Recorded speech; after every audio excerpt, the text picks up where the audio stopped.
¿Me escucha? Perfecto y claro, querido Nelson, ¿cómo estás? Un saludo cordial para ti y para todos quienes están conectados a esta hora. Aquí estaba yo haciéndole un poquito al reggaetón, recordando un poco el tema de Bad Bunny que se llenó. Oiga, eso es una locura. ¿Cómo vivió Quito el tema de Bad Bunny? En realidad de lo que conozco, porque a ese concierto no me fui para que usted no me esté berreando, para que usted no me esté hueveando, como se Ya. diría popularmente. Así que no lo viví de cerca, pero evidentemente, pues algunas personas conocidos, cercanos que se han ido me han comentado que ha estado pues toda una locura. Y además los Tremendo. videos que se veían en redes, por ahí se hizo famosa una chica Sí, en porque Twitter que transmitió fue tendencia todo el día. Yo no sabía quién era Diana Carolina, no sabía a qué se refería. Y luego, pues un poco investigando ahí el contexto, me enteré que ella había estado transmitiendo en vivo el concierto. Y bueno, las imágenes eran impresionantes, un estadio totalmente lleno. Conocía también que el tema de la reventa estaba bastante exagerado, que había precios de las entradas exorbitantes. Algunas localidades me comentaban que llegaba la reventa incluso a 800, $900, Ay, lo cual ya carajo, pero qué, pues hacer me parecía la de ya adelante. exactamente, me parecía ya una locura. O sea, realmente no me cabía en mi cabezota que alguien quiera pagar ese precio por una entrada, pero por supuesto es respetable también, Claro. ¿no? Oye, Y al Mauro, final del día creo que chévere porque también se reactivó varios sectores de la economía, la gente pudo disfrutar y creo que en gustos y en colores no no opinan opinan los los doctores. doctores. Así que digo, cada uno que disfrute a su manera mientras no le haga daño a nada y a Así es. nadie en general. Oye, Mauro, pero ¿tú crees que esto es un indicador de que el Ecuador está bien? Te lo pregunto porque justamente hoy daba yo la información de Emilio Palacios que ponía en el tuit y decía que ahí está pues, esa oposición golpista que dice que estamos en crisis, pero si se acaba de llenar el concierto de Bad Bunny. Entonces, es un indicador, Mauro, que estamos súper bien como país el hecho de que hayamos llenado o hayan llenado el estadio con Bad Bunny. Lo leí, lo leí. Mira, el pobre señor realmente está totalmente desubicado. Y digo desubicado porque olvida, entre otras cosas, que el Estadio Olímpico Atahualpa pudo haber estado lleno con una afluencia, ponle tú, de unas 40,000 personas, porque la parte posterior, asumamos una de las generales, no sé en qué parte estaría el El escenario, pero escenario. intuyo que estaba delante de la general norte del Estadio Atahualpa, entonces esa general, parte posterior, no se llena. Entonces, por fuera de eso, toda la demás estructura estaba abarrotada, eso es innegable, pero tú ponle unas 40,000 personas en el mejor de los casos, Ya. pero el Ecuador tiene 18 millones de Eso es lo que habitantes. yo dije. O sea, partamos de ahí, o sea, el pobre hombre está desubicado. Yo no sé si lo hace intencionalmente y con conciencia y voluntad, él está convencido de que lo que él dice es correcto, es gravísimo porque vive en otra realidad, o sea, es una ignorancia supina, porque reitero, somos 18 millones de ecuatorianos y la estadística demuestra, entre otras cosas, Ajá, que en el país hay 4,5 millones de ecuatorianos, datos del INEC, ajá. no datos de él, no datos míos, datos del Instituto Nacional de Estadísticas y Censos, del gobierno al que él defiende y al que él protege, al que él hace propaganda, porque él no hace periodismo, ya él hace propaganda Sí, ya del dejaron de gobierno ser periodistas, ¿no? gubernamental. 4,5 millones de ecuatorianos viven en condiciones de pobreza y pobreza extrema, lo dice el INEC. A junio de este año, actualizados esos datos, que fueron las últimas cifras. Y ojo, eso contando que el INEC, entre comillas, que actualizó esas cifras comparándolas con junio del año pasado. Y a junio del año pasado teníamos más de 6 millones de personas en condiciones de pobreza y pobreza extrema.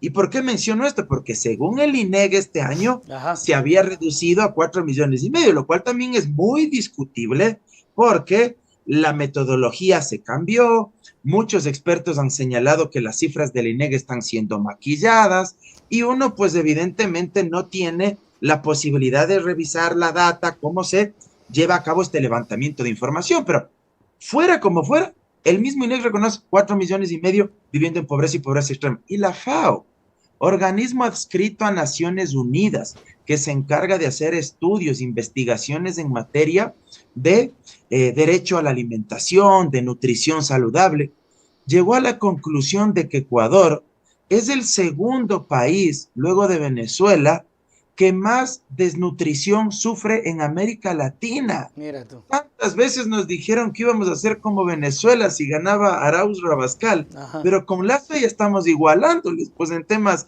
de desnutrición, de mala alimentación, estamos ya cerquita de Venezuela, el segundo país en la región con mayores niveles de desnutrición y de mala alimentación. Y señaló la FAO que más de 7 millones de ecuatorianos tienen una alimentación poco saludable.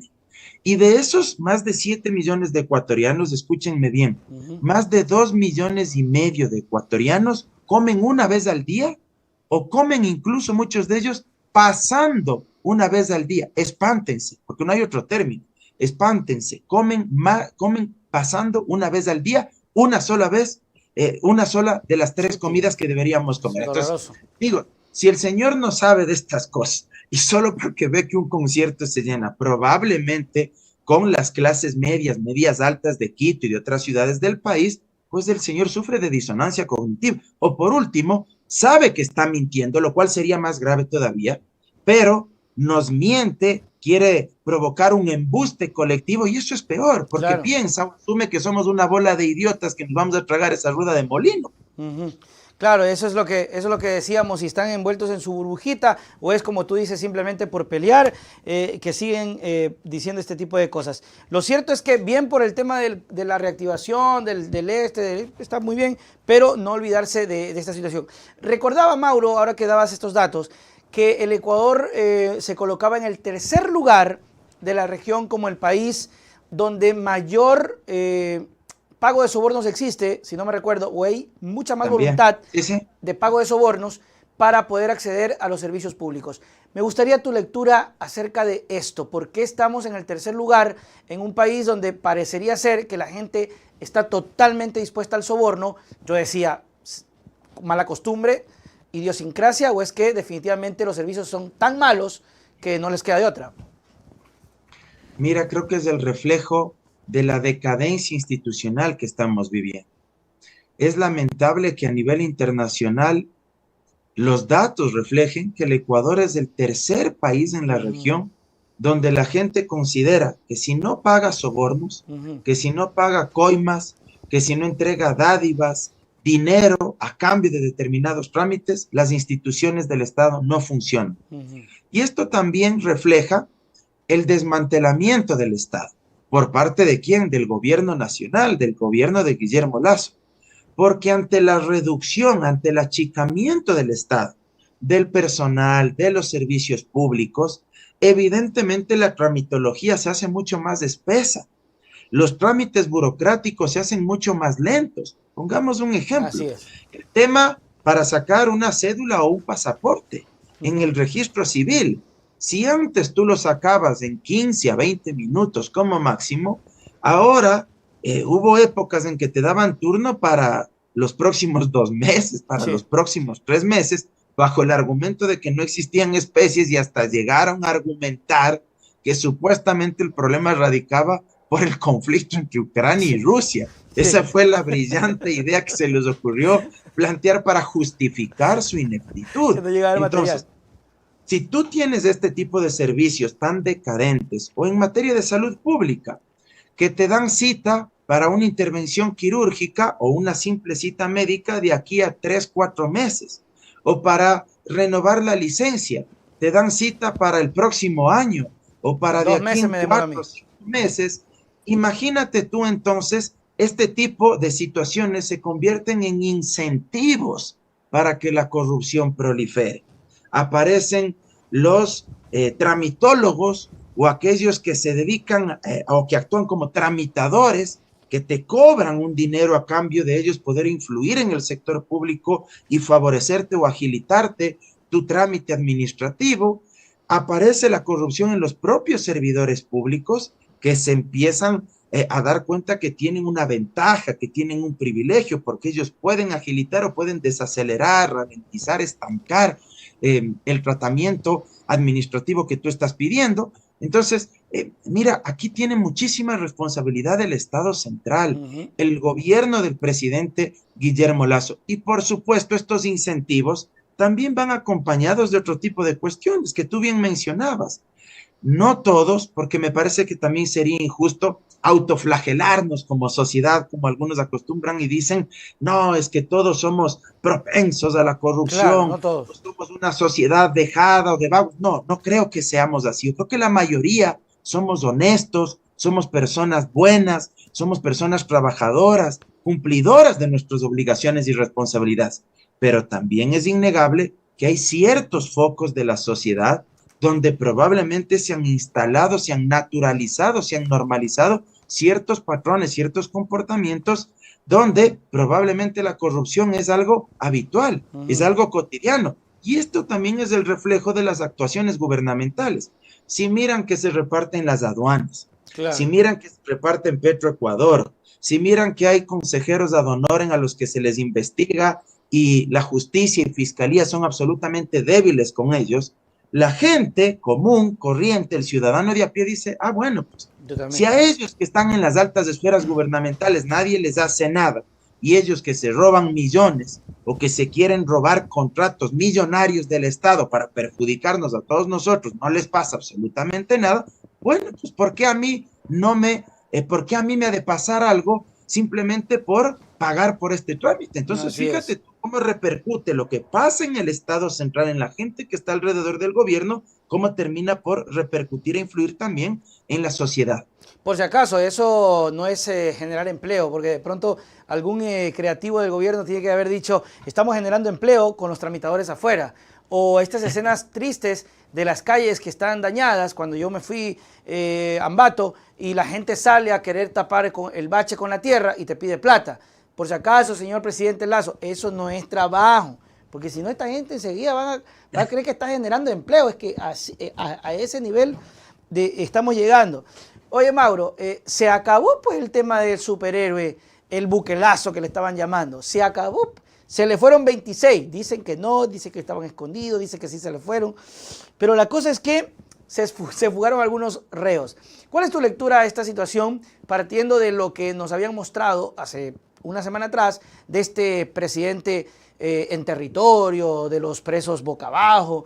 Incluso, te cuento, Mauro, no sé si tú chequeas, pero acá en mi casa sí ponen TC por mi suegro, no sé por qué, es la costumbre. Y yo estaba viendo el titular y han encontrado, no recuerdo bien la nota, pero digamos que encontraron plantaciones ilegales, ¿verdad? ¿Sabes lo que dijo la noticia del noticiero cuando arrancó? En el titular, lo dijeron así. Lazo, el presidente Lazo encontró plantaciones irregulares. Al man al man le dijeron que encontraron. Pero es la narrativa, no es como decir con el texto de, ota, no, ya se metió Lazo a la selva. Y encontró. Lazo no está ahí, a Lazo le llamaron y le dicen, sí sabe, presidente, que encontró. Pero eso quieren crear, pero se les cae el teatro. Es que mira, lo que tú acabas de describir es el típico encuadre de los medios hegemónicos para tratar de construir ese relato, Ajá. para tratar de instalar esa narrativa en el imaginario de la gente.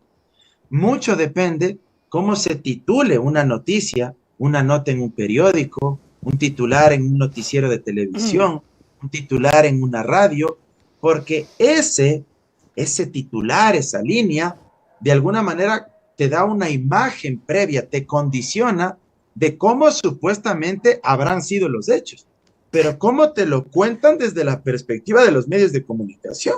Entonces ahí se moldea la opinión pública. Y la verdad empieza a perder sentido.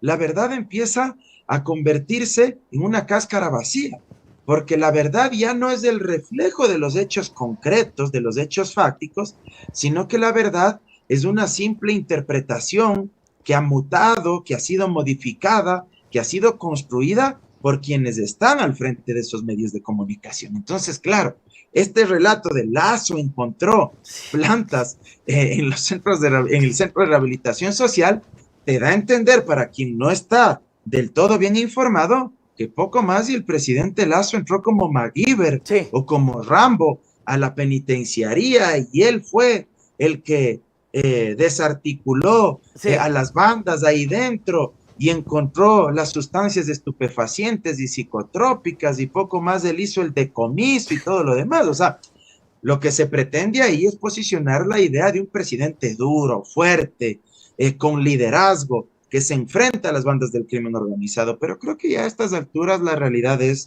otra. Creo que la gente tiene claro. Mira, es lamentable que luego de el hecho puntual del pabellón B de la penitenciaría que se dio hace un par de semanas atrás, donde ciertamente recuperaron el control de ese pabellón y donde todos felicitamos, aplaudimos.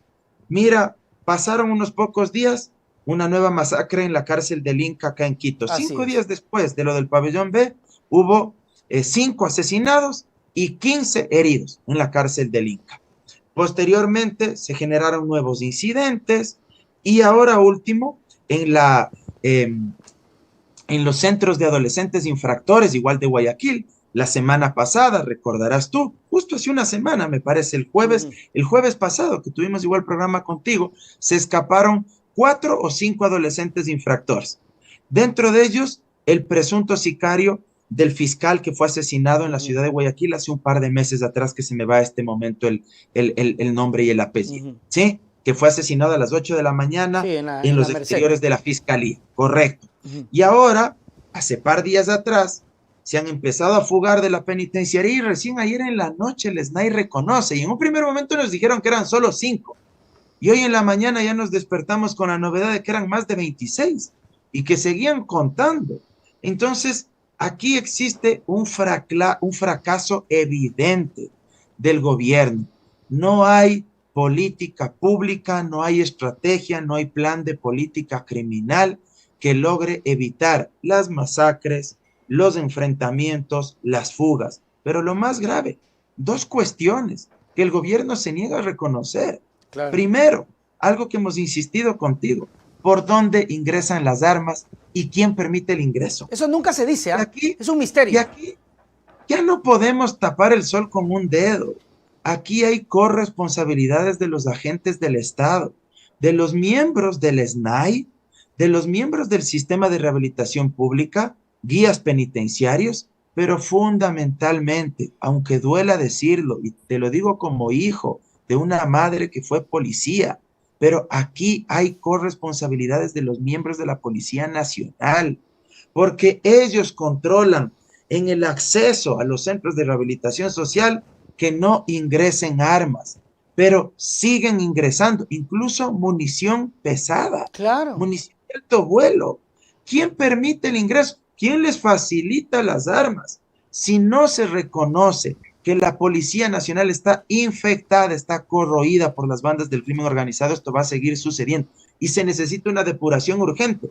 Y la otra cuestión, es indiscutible que para que fuguen 26 PPLs o más de 26 como se presume, no fue pues porque únicamente construyeron un túnel y solos lo lograron.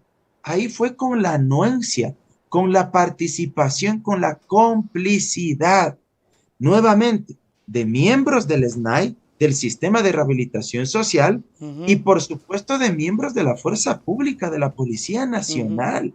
Entonces, esta es una realidad que se quiere ocultar. ¿Por qué? Porque se quiere mantener una relación amable, cordial en términos políticos con la policía, porque la policía es uno de los aparatos represivos del Estado que en este momento sostienen a Guillermo Lazo por encima de la legitimidad popular de la cual carece. Porque mientras el pueblo no lo respalda, ¿quiénes los respaldan a Lazo? La policía, la alta cúpula y la alta cúpula de las Fuerzas Armadas. Totalmente. Saludos para Carlos Plumber, dice, saludos pilluelos, los sobornos vienen desde que tengo uso de razón y más aún entre autoridades, por eso hay tanto encarcelado y prófugos de la justicia. Mauro, el tema de los consejeros, ¿cómo ves el tema de los consejeros? Solamente son 4, creo. Había un reclamo de Quispe, que incluso hasta sacó a Mireya Pazmiño, que por qué solo los 4, que deberían ser todos. La verdad es que ahí me gustaría que de pronto nos aclares un poco el panorama. ¿Qué pasa con el tema? ¿Hay posibilidades de que realmente se vayan? Creo que es mañana, ¿no? Sí, mañana viernes. Está convocada la sesión para el día de mañana, efectivamente. Y un poco aquí contextualizar los hechos para que la gente conozca. Ajá. En febrero de este año se presentó una solicitud de juicio político por parte de la asambleísta Mireya Pazmiño. Ella demandó constitucionalmente, políticamente, puso una acusación política en contra de 4 de los 7 consejeros. Okay. ¿Sí? En junio o julio de este año, el asambleísta Ricardo Vanegas presenta otra solicitud de juicio político, otra acusación constitucional, por llamarlo de alguna manera, en contra de los 7 consejeros. Mira el lapso, la diferencia de meses entre una y otra, de febrero a junio o julio. Ya. En la comisión de fiscalización se estancaron estos procesos y al final, ¿qué es lo que hicieron? Unificaron ambas solicitudes de juicio político en una sola, lo cual jurídicamente en estricto derecho ya era bastante discutible. ¿Por qué? Porque la ley de la función legislativa lo que te señala es que ciertamente se pueden unificar 2 juicios políticos, pero cuando existe identidad de objeto, es decir, cuando los acusados políticamente, constitucionalmente, son los mismos, pero además, cuando existen las mismas causales, los mismos argumentos que se invocan para acusarlos. Porque si tú denuncias constitucionalmente a 4 consejeros por X causas, pero a otros consejeros los denuncias por otras causas totalmente distintas, por las que fueron acusados, los otros evidentemente no puedes acumular los juicios, porque se tratan de infracciones políticas, por llamarlo de alguna manera, diferentes, distintas. Solo si existe identidad de objeto, identidad de sujetos, se pueden acumular. En este caso no existía eso, porque la una acusación era contra 4 y la otra contra 7, pero por distintas razones. Al final era por incumplimiento de funciones, pero los argumentos que cada uno de los asambleístas planteaban eran distintos, las razones eran diferentes. Sin embargo, se acumuló y se hizo un solo juicio político. Se recibieron las comparecencias, fueron a la comisión de fiscalización, etcétera. Se presentaron las pruebas de cargo, de descargo, se defendieron los consejeros acusados políticamente y la ley de la función legislativa señala que la comisión tiene 5 días para aprobar un informe donde recomiende el juicio político o donde recomiende el archivo. Si dentro de los 5 días no se resuelve, se puede pedir una prórroga de 5 días más. Ojo con esto, porque aquí viene una viveza criolla, una zapada, como se diría popularmente, de algunos miembros de la comisión de fiscalización. La prórroga era de 5 días más. Una vez que llegaban al día 5 de la prórroga, tenían que votar, recomendando el juicio político o recomendando el archivo. Llegan a este día 5 de la prórroga y no hubo los votos, ni para aprobar la recomendación de juicio político, ni para aprobar la recomendación de archivo. Ojo con esto. Al siguiente día, fuera de la prórroga, una vez que había fenecido el plazo de los 5 días, es decir, al 6º día, se les ocurre plantear la reconsideración de la votación del día anterior. ¿Para qué? Con una viveza inaudita. Reconsideran la votación del día anterior y ahí votan a favor de recomendar el juicio político en contra de los 7. Y dicen, los que votaron el día anterior por la abstención, dicen que se han equivocado el día anterior. Y que hoy sí reconsideran y que votan a favor del juicio político, cuando incluso la reconsideración no era lo adecuado, sino era pedir la rectificación el día anterior. Pero esperan al día siguiente. ¿Y por qué hacen esto? Fíjate tú. Al 6º día, fuera del plazo de la prórroga, porque solo tenían 5 días. Hacen esto para, disque, ahí sí enviar el informe a Secretaría General, pero con toda mala intención, con toda mala fe, a sabiendas de que ese informe era extemporáneo, de que ese informe ya no podía presentarse en el 6º día. ¿Y qué buscaban con eso? Echarle abajo el juicio político, que se anule el proceso, que se anule todo el trámite. ¿Y qué es lo que hacen con buen criterio en Secretaría General? No les reciben el trámite, porque les dicen, ya esto es extemporáneo. Ustedes tenían que haber enviado este informe hasta el día de ayer, que fenecía el plazo de 5 días. El día de hoy ya no pueden enviar este informe. ¿Y qué es lo que dice la ley? Cuando no hay votos ni para recomendar el juicio político ni para recomendar el archivo, como sucedió el día anterior, es decir, cuando feneció el plazo, el presidente de la comisión, es decir, el señor Villavicencio, su amigo Villavicencio, tenía que enviar un informe indicando que no hubo los votos, ni para lo uno ni para lo otro. Y tenía que acompañar en ese informe únicamente las posiciones de los asambleístas. Ah, ya. Quienes apoyaron el juicio político, quienes apoyaron el archivo, quienes se abstuvieron. Ese informe tenía que ser enviado en los 2 días posteriores al plazo que feneció. Y eso no hace él, sino que quieren pasarse de listos, de vivos, y aprobar un informe que recomiende el juicio político, pero de forma extemporánea. Entonces, claro, en Secretaría General les dicen ratito, ese informe no los podemos recibir porque ya se pasaron el plazo. Lo que corresponde es que el presidente envíe el otro informe. Como no envía, ¿qué es lo que hacen?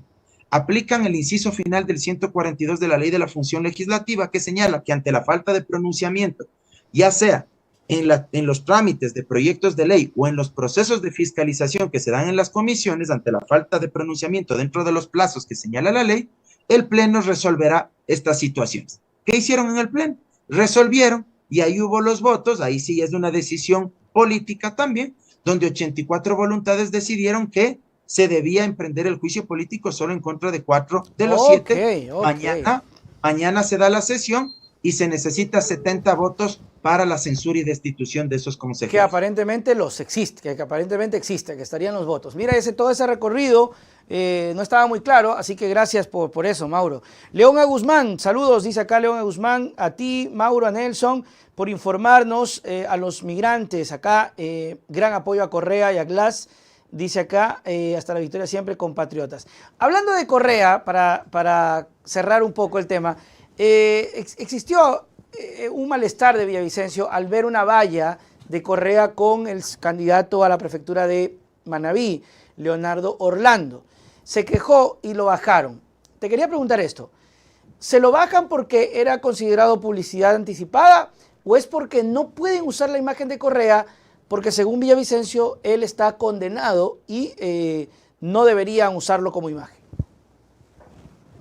Es un tema bastante polémico, más allá que desde lo ético y desde lo psicológico, incluso diría yo, ya existe una especie de obsesión, Totalmente. de fijación del asambleísta Villavicencio con el expresidente Correa. Yo entiendo que tuvieron un problema de tipo personal, eso tampoco vamos a desconocer, en su momento hubo un enfrentamiento, es probable incluso que en algunas cuestiones, mira lo que te voy a decir, es probable que en algunas cuestiones Villavicencio incluso haya tenido razón, nos haya actuado de manera del todo adecuada, justa con él, es muy probable, pero ya en las situaciones, en las cuestiones que cae él, créeme que ya rebasa todo entendimiento, ya rebasa una fijación que ya a uno le parece inaudita, ya surrealista.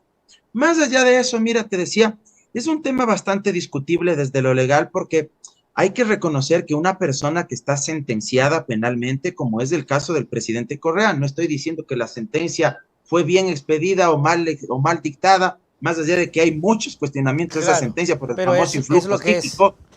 famoso influjo psíquico, pero el hecho fáctico es que existe una sentencia que está en firme. Y esa sentencia suspende el ejercicio de los derechos políticos. Y uno de los derechos políticos previstos en el artículo 61 de la Constitución justamente dice que es participar en los asuntos públicos. Entonces, claro, uno bien podría interpretar que participar en una contienda electoral, no como candidato, porque él no está de candidato, pero participando al promocionar una candidatura, uno podría decir está participando en asuntos públicos. Consecuentemente, si está suspendido los derechos políticos, no puede ejercer este derecho. Entonces, ese podría ser un argumento. Ahora, otro argumento del otro lado podría decir, en cambio, que él no es que está participando en sentido estricto de los asuntos públicos, porque no es que él está haciendo los recorridos, porque además no podría, porque inmediatamente le detendrían y le llevarían a un centro de rehabilitación social, ¿verdad? Porque pesa sobre él una orden de captura aquí en el Ecuador. Entonces alguien podría decir, él no está participando en sentido estricto en los asuntos públicos. Es una gigantografía que un candidato X o que un ciudadano por libre iniciativa, ha decidido imprimirla con la foto del presidente Correa. Porque pongámonos a pensar en este caso extremo, que ni siquiera es extremo, puede darse. Asumamos por un momento que 100 ciudadanos de Manabí o de todo el país deciden imprimir por voluntad propia 100 gigantografías con la foto del presidente Correa. ¿Es culpa eso del presidente Correa? Él ha dado la orden de que se impriman esos carteles. Él ha dispuesto con su dinero que se impriman esas gigantografías. No, Claro. son iniciativas particulares de ciudadanos que ellos sí, en el ejercicio de sus derechos políticos, quieren promover la imagen de un actor político que les guste o no sigue siendo relevante en la esfera nacional. Claro, Entonces, claro. también existen estos otros argumentos que bien podrían esgrimirse desde el otro lado y que, claro, se los podría plantear al CNE. Ahora, aquí, para cerrar esta parte, es innegable que el CNE actúa con selectividad, porque hay otras organizaciones políticas, es así, haciendo campaña anticipada, pero de frente. Yo les he visto a varios actores del Partido Social Cristiano entregando cilindros de gas en la ciudad de Guayaquil. Claro, y no pasa nada. Y eso está prohibido por la Constitución y por el Código de la Democracia, porque no se puede entregar dádivas, no se puede entregar regalos, obsequios a cambio de votos. Y entregar cilindros de gas evidentemente cae dentro de esta práctica, que está sancionada por el Código de la Democracia. Y la campaña anticipada que hacen otros candidatos, incluso a través de pauta en redes sociales, debe imputarse al gasto electoral. Y eso es objeto de multa, porque así lo señala el Código de la Democracia. Bueno, ahí estuvo. Mauro Andino, siempre es bueno tenerte para conversar de muchos temas. Yo creo que en el tema, me voy a quedar con el tema de la fijación. Creo que hay una fijación muy fuerte y le hace daño realmente al país, porque al final el señor es presidente de una comisión, sancionado, justamente sancionado, pero que no aprende porque sigue y sigue con lo mismo. Pero que esperemos que la cosa no se extralimite. Mauro, tus palabras para despedirnos. Se nos queda el tema de Guadalupe Llori, lo conversaremos la próxima semana. Toquémoslo aquí rapidito. Se va, se queda. Yo conversé con Joana Ortiz hoy y decía que tienen todas las pruebas. Chimbo quería echarle abajo porque dice que era pana ahí y no quiere que medio la toquen. Pero, Chimbo, pero hay declaraciones, hay depósitos, hay videos. ¿Qué crees que va a pasar? Se necesitan 92 votos en el Pleno de la Asamblea. No es fácil, es mayoría calificada. 92, ¿por qué? 92, porque en este caso lo que se busca es destituirla como legisladora. Claro. Ojo, ya no es igual al proceso anterior que se le inició y que se consumó. En el proceso anterior se la denunció ante una comisión pluripartidista por incumplimiento de funciones y ella perdió su calidad de presidenta de la legislatura, pero no perdió el escaño, no perdió su banca en la Asamblea Nacional. En esta ocasión, la denuncia es por haber recibido diezmos, por haber recibido cuotas, aportes de parte de miembros de su equipo de trabajo. ¿Para qué? Claro. Para rentar un carro de alta gama, un carro de lujo en el cual ella se movilizaba cuando era presidenta. Y ahí existe justamente lo que tú mencionas: depósitos, transferencias, recibos, documentos que certifican la renta, el alquiler de este vehículo de alta gama, los testimonios de algunas funcionarias, entre ellas una que ya acusó que ha sido amenazada por gente cercana del entorno de Guadalupe Llori. Entonces, la Constitución de la República y la Ley Orgánica de la Función Legislativa establecen que la sanción, si es que uno de los asambleístas incurre en una de estas prácticas, incumplen una de estas prohibiciones, es la pérdida de la curul. Entonces, aquí ya no se necesita solo mayoría absoluta, sino mayoría calificada. Entonces, no es fácil alcanzar 92 votos, pero el informe de mayoría, 4 de los 5 miembros de la Comisión de Ética han recomendado la destitución.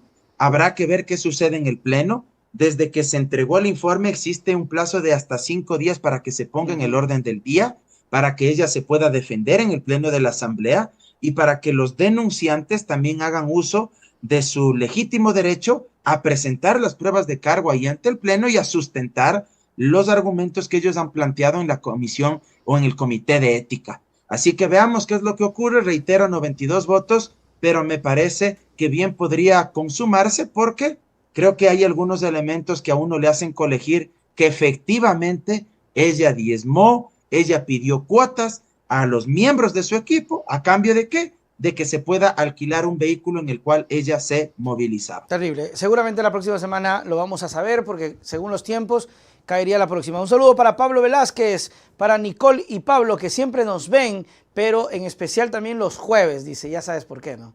Ya sabes por qué. Mauro, tus palabras para despedirnos.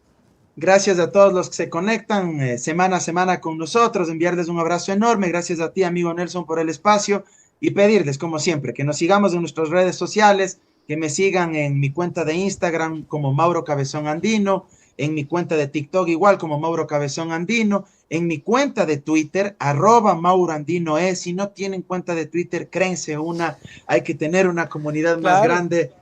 Ahí es sobre todo donde se activa el enjambre, la jauría de trolls, así que hay que dar batalla en ese espacio para también sentirnos respaldados moralmente y por supuesto en mi página de Facebook, en mi fanpage, denle un like, síganme, ahí estoy como Mauro Andino Espinosa. Abrazo enorme para todos y todas, nos vemos el próximo jueves. Abrazo enorme, amigo Nelson. Chao, Abrazo chao, a Mauro. todos. Nos vemos. Chau. Muy bien, ahí estuvo Mauro Andino con nosotros. Quiero saludar a El Campo, Ecuador. Pillolín dice, yo quería regresar a mi país.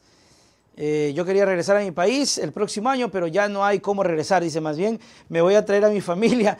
No tenemos presidente ni justicia y mucho menos seguridad. Qué pena mi país. Gracias, mi querido Campo, Ecuador. Te entendemos y así como tú, muchísimas otras personas.